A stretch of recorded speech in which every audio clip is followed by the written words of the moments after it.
Et j'étais avec Suzanne Gauthier, qui a été une grande résistante.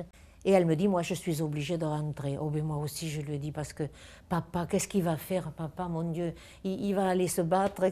Enfin, moi, je le voyais déjà mort, enfin, je ne sais rien. Je lui ai dit, si tu pars, je viens avec toi. Et nous sommes partis toutes les deux, comme on ne connaissait pas le chemin, en suivant la voie ferrée.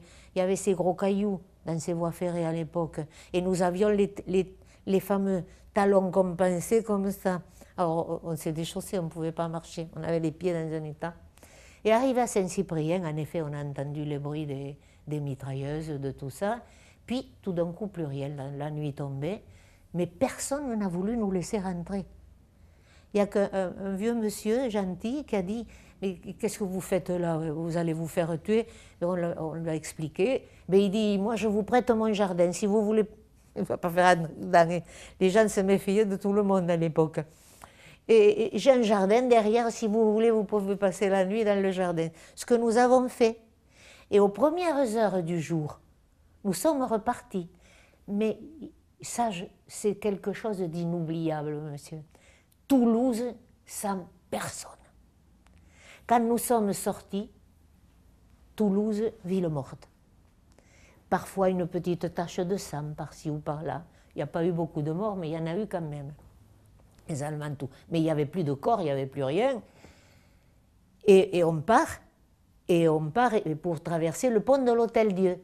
Mais les miliciens avaient investi les arbres de la prairie des Filtres et ils tiraient sur tout ce qui bougeait.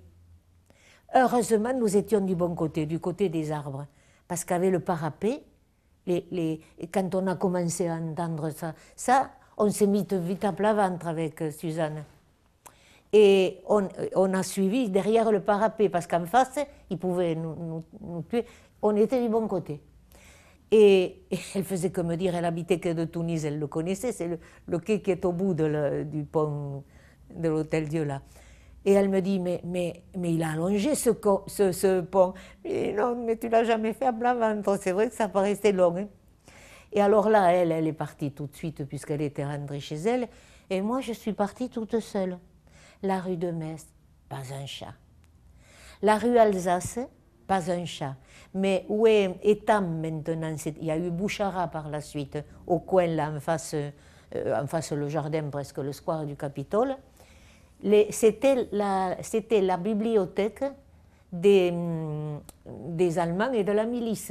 Les gens avaient ramassé tous ces livres et tout ça, ça brûlait au milieu de la rue.